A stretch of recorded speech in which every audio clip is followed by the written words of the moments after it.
Delimitation commission की बात करें तो अपने दौरे के बाद वो वापस जा चुके हैं,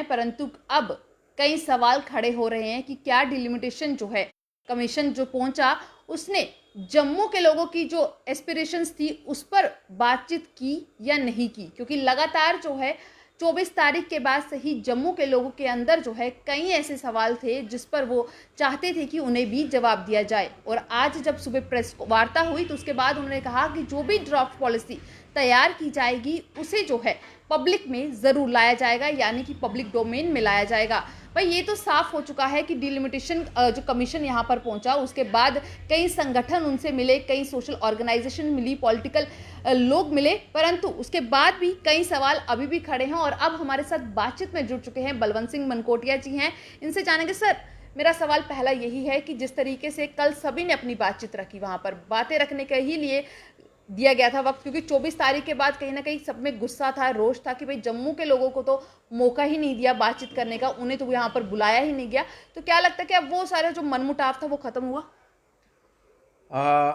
डिलिमिटेशन कमीशन यहाँ आया और उसने लोगों की बात सुनी, और जिस अंदाज से उन्होंने बात सुनी और जितना समय उन्होंने दिया और जो उनका लिहाजा था, उससे ये लगता था कि एक लीपा पोती उन्होंने की है। जो एक फॉर्मेलिटी उनको करनी थी वो कर ली है। मतलब 24 तारीख के बाद की फॉर्मेलिटी। जी जी, वो फॉर्मेलिटी जो करनी थी, क्योंकि पहला तो आक्रोश आज का नहीं है, 1947 से ये आक्रोश है कि जब भी कोई डेलीगेशन आता है, जब भी कोई जम्मू कश्मीर के ऊपर चर्चा होनी होती है और जम्मू कश्मीर में कोई पॉलिटिकल पार्टीज़ के लोग आएंगे, ब्यूरोक्रेट्स आएंगे, प्रशासनिक अधिकारी आएंगे जम्मू कश्मीर को लेके, तो वो शुरुआत कश्मीर से होती है। और वो संदेश उन्होंने दे दिया कि ये कश्मीर के लिए है और जम्मू को ज़्यादा कुछ मिलने वाला नहीं है।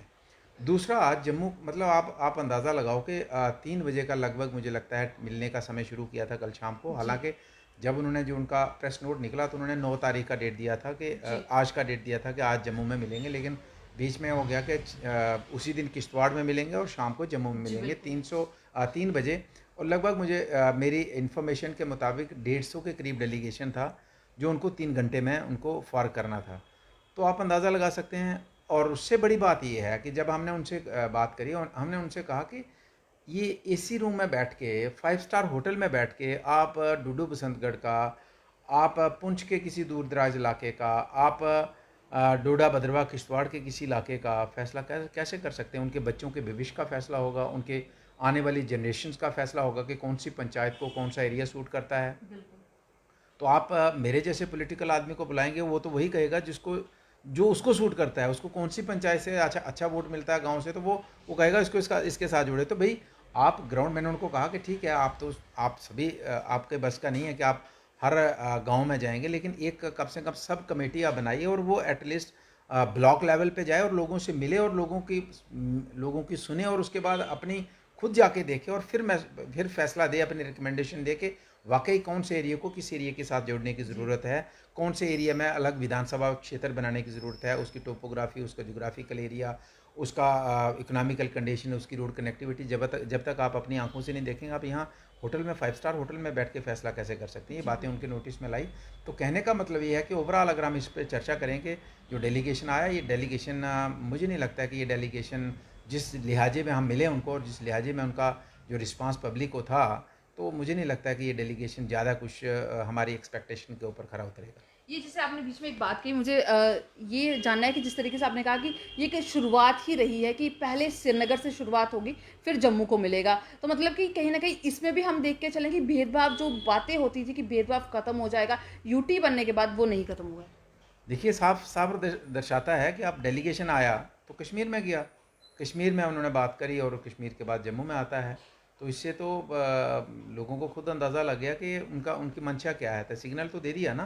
तो बिल्कुल ये भेदभाव तो मुझे लगता है कि मुझे नहीं लगता, ये पब्लिक को लगता है और ग्राउंड रियलिटी भी है कि 370 हटने के बाद की बात करें या फिर आप यूटी बनने की बात करें, तो मुझे नहीं लगता है कि उसमें कमी आई है।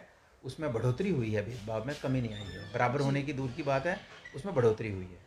जिस तरीके से हमने कल देखा, कल भी जितने भी नेता थे वो मिलने के बाद, डिलिमिटेशन कमीशन के मिलने के बाद जो है बाहर आकर अपने अपने जो है बयान देते हुए नजर आए। और हमने ये सुना कि कहीं ना कहीं ये कहा गया कि जो पीओजे की सीट्स हैं, यानी कि बीजेपी की तरफ से ये बड़े आश्वस्त किया गया कि पीओजे की सीट्स भी जो हैं वो कहीं ना कहीं उसमें भी वापस लेने की बात कर रहे थे। रीजनल इम्बैलेंस की जो बात थी वो उस पर उन्होंने कहा कि वो खत्म हो जाएगा शायद इसके बाद। उस पर क्या लगता है कि वो जो सिर्फ बीजेपी जिस तरीके से अपने दावे दे रही है, क्या वो दावे सही हो पाएंगे? देखिए, उसमें अगर प्रैक्टिकल बात करें उसमें, तो उसमें पॉसिबिलिटीज़ हैं, क्योंकि 1975 में हमारे उस समय हमारी 25 सीटें थी जो है ना पीओजे के लिए रखी पर थी। आप पॉसिबिलिटी कह रहे हैं, हाँ, पर तो पहले उस डिसाइड है कि 7 ही सीटों पर जो हाँ, है मैं वो। उस पे भी आता हूँ। तो 1975 में 25 में से एक निकाल के हमने जम्मू कश्मीर को दे दी है। अगर उस समय एक निकाल सकते हैं तो नेचुरली कॉन्स्टिट्यूशनल प्रोविज़न हमारे पास है।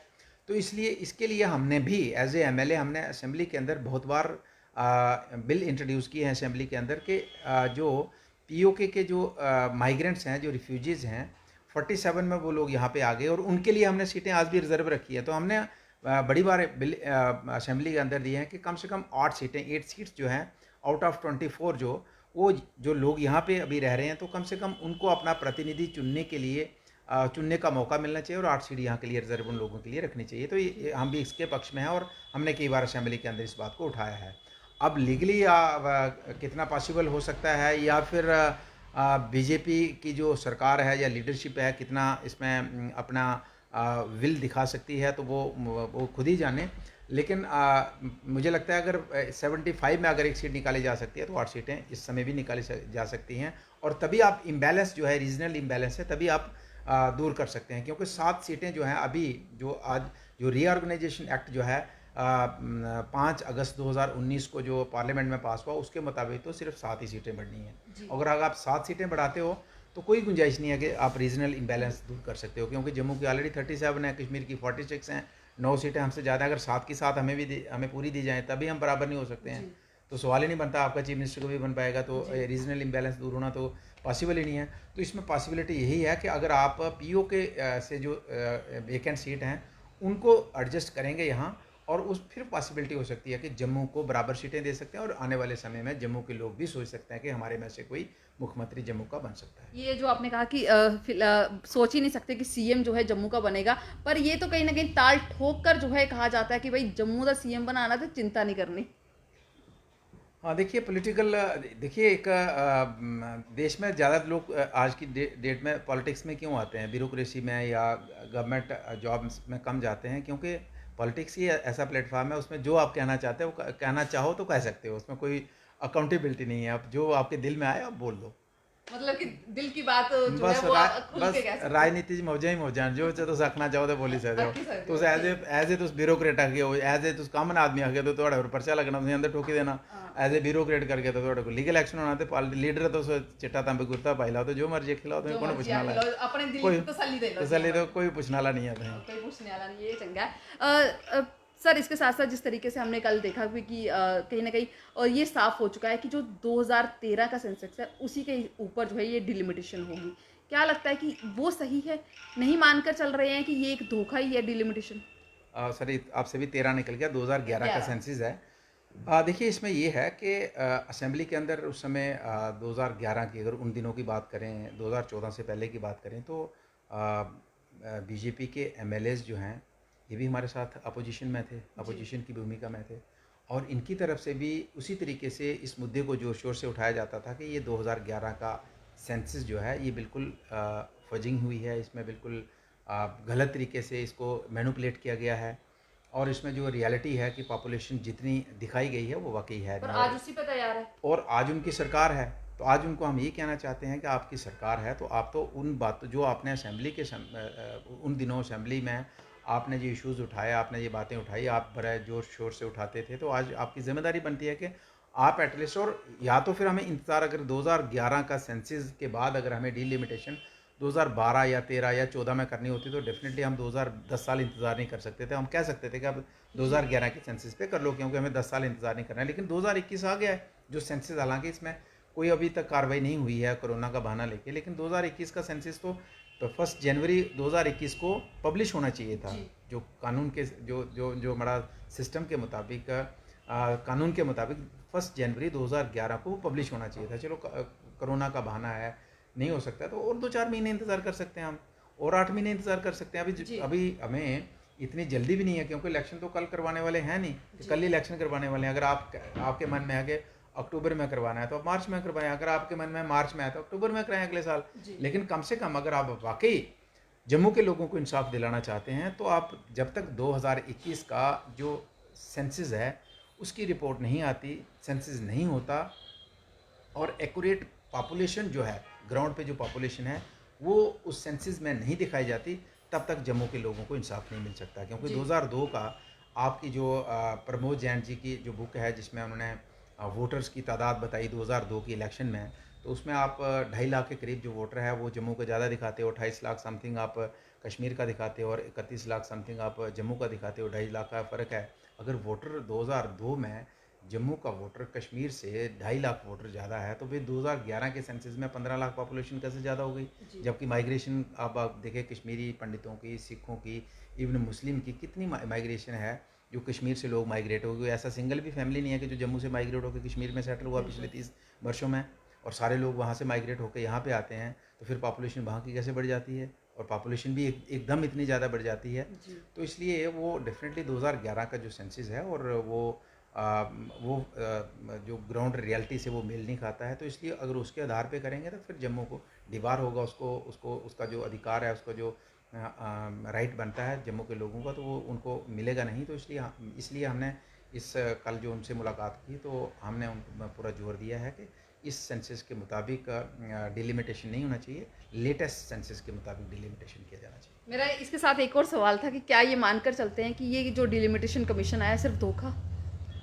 देखिए मैं क्योंकि हम इसको धोखा वर्ड मैं नहीं यूज़ करूँगा, मैं ये कहूँगा कि ये एक लीपापोती थी। मैंने पहले भी कहा कि लीपापोती थी, क्योंकि जिस तरीके से अगर कमीशन आता है, और मुझे नहीं लगता कि मैंने पहले भी कहा कि इसको हम कहेंगे कि ब्लॉक या तहसील स्तर पे ये कमीशन जाए तो ये पॉसिबल नहीं है, लेकिन डिस्ट्रिक्ट लेवल पे तो जा सकता है। अब एटलीस्ट अगर एक डिस्ट्रिक्ट में दो डिस्ट्रिक्ट को इकट्ठा करके एक दिन तो 2 डिस्ट्रिक्ट को दे दो आप आराम से। तो जिस तरीके से कल मैंने बताया कि जिस तरीके से इन्होंने 150 के करीब डेलीगेशंस को 3 घंटों में भुगताया है, तो उससे ये लगता है कि ये एक लीपापोती करी है और जस्ट एक आई वाश जिसको हम कह सकते हैं, दिखाया है कि भाई ये लोगों के सिरों पे हाथ फेर दिया कि जनाब ठीक है आपकी बात सुनी गई है, और शायद फैसला तो पहले ही हो चुका है। सर आखिरी सवाल मेरा ये है कि क्या इस तरीके से चलना चाहिए था कि पहले सेंसेक्स, फिर डिलिमिटेशन और फिर इलेक्शंस?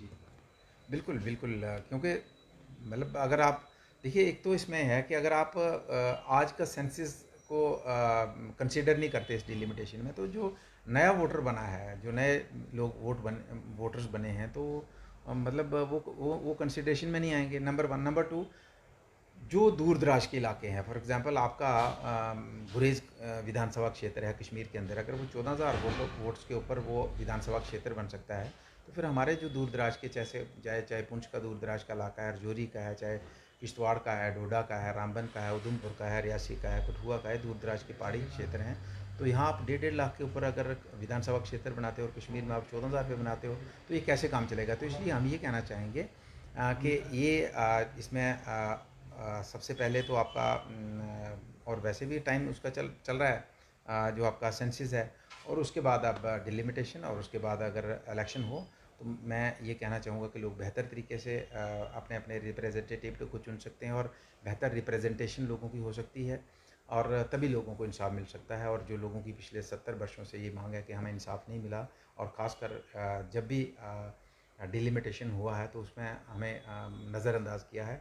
तो अगर इस प्रोसेस से चलेंगे तो मुझे लगता है कि हम लोगों को इंसाफ भी मिल सकता है और लोगों की जो वर्षों पुरानी मांग है वो पूरी हो सकती है। सर एक और सवाल जोड़ना चाहूँगी, जिस तरीके से हमने देखा कि पीडीपी ने साफ तौर पर इनकार किया, उन्होंने कहा कि वो इसका हिस्सा नहीं बनेंगी, डिलिमिटेशन कमीशन से वो मुलाकात नहीं करेंगी, और उन्होंने इसका ज़ोरदार जो है कहीं ना कहीं साफ तौर पर किनारा भी किया। हमने देखा दिल्ली वो गई, वहाँ पर उनके सुर अलग थे, जैसे श्रीनगर पहुँची बिल्कुल बदलाव देखने को मिला, और अब वो जम्मू पहुँची हैं आज।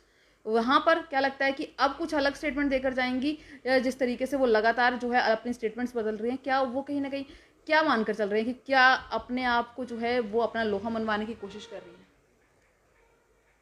हाँ, कई बार ऐसा जो एज ए कॉमन मैन जब हम सोचते हैं तो कई बार लगता है कि सारा ये प्री प्लान्ड होता है, ये कि कौन सी स्टेटमेंट कब किस समय किस लीडर को देनी है, और कौन से लोग हैं जिनको सड़क पे आके उसका विरोध करना है, कौन से लोग हैं उसको उसका समर्थन करना है। कई बार ऐसा लगता है प्री प्लान्ड है, क्योंकि जब आप सरकार बनाते हैं, अगर आप पीडीपी की विचारधारा जो है उसको अगर आप देखते हुए उनके साथ सरकार बनाते हैं, और फिर जब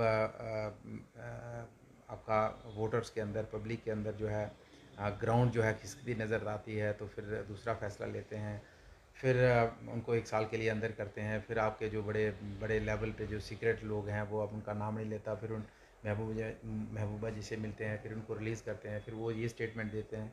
तो कई बार ऐसा लगता है कि बहुत सी बातें इसमें मैनिपुलेटेड होती हैं, ऑलरेडी प्री प्लान्ड होती हैं। लेकिन फ़िलहाल मैं यही कहूँगा कि महबूबा जी को चूँकि आप अगर अपने आप को हिंदुस्तानी मानती हैं तो आपको हिंदुस्तान के कानून के मुताबिक ही चलना होगा। आप प्रधानमंत्री की मीटिंग हो, देश की जो टॉप लेवल की मीटिंग हो, और उसमें आप पाकिस्तान की चर्चा करें, पाकिस्तान के नाम की चर्चा करें, जिसको देश का कोई भी नागरिक जिसका नाम नहीं सुनना चाहता, क्योंकि पाकिस्तान ही एक ऐसा मुल्क है जिसमें हमारे देश में सबसे ज़्यादा तबाही और बर्बादी की है। तो उन मीटिंग्स में उनका नाम, ऐसे देशों का नाम लेने से उनको घर में बैठे हवा मिलती है। वो इंटरनेशनल लेवल पे दिखाते हैं कि जी हमारे रिप्रेजेंटेटिव तो हिंदुस्तान में भी हमारी बात करने वाले हैं। तो बेहतर ये उनके लिए ये होगा कि वो पाकिस्तान का रिप्रेजेंटेटिव ना बने, वो हिंदुस्तान का रिप्रेजेंटेटिव बन के जब भी किसी फोरम में बात करनी हो, मीडिया में या किसी फोरम में, या कोई सरकारी किसी बड़ी प्लेटफॉर्म पे बात करनी हो, तो देश की बात करें, बजाय वो पाकिस्तान का जो है ज़्यादा हाईलाइट करने के बजाय देश के हित की बात करनी होगी। बहुत बहुत शुक्रिया हमारे साथ जुड़ने के लिए। और ये थे हमारे साथ बलवंत सिंह मनकोटिया जी, जिन्होंने साफ तौर पर कहा कि डिलिमिटेशन कमीशन की बात करें तो कहीं ना कहीं सिर्फ लीपअप होती थी। जी हाँ, सिर्फ जम्मू वालों को दिखाने के लिए कि भाई उनकी बात कर दी गई है और उन्हें अब आश्वस्त होना चाहिए। पर 370 हटने के बाद और यूटी बनने के बाद कुछ भी बदलाव नहीं आया है। ये आप लोगों की क्या राय है वो ज़रूर बताइएगा, और साथ ही साथ बने रहें दी अर्थ न्यूज़ के साथ।